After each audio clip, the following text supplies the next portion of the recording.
Doho Mashanzu e kaunti ma Mombasa ong'ado ni Jadolo Ezekiel Odero ibiro dine tesend obila nyaka tich ariyo ma juma manyien ka nonro dhi nyime.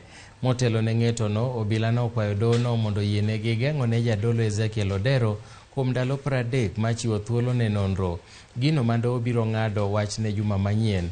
Jadolo no inono e wi keth mopogore opogore moriwo gi tiyo arietha kod omenda nek, konyo oganda kao ngimagi giwegi, puonj magalagala kod rocho ratich nyithindo.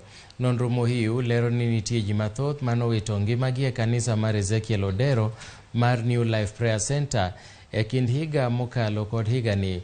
E kindeni kanisa ne Mama Vueni e kaunti ma Kilifi olor kendo nyose dar jok manoyudi e kanisa no.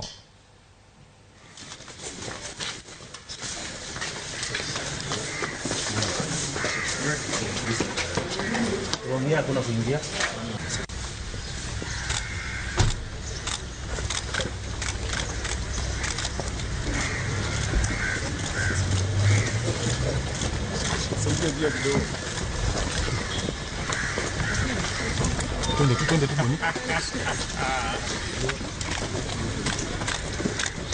twende tumboni.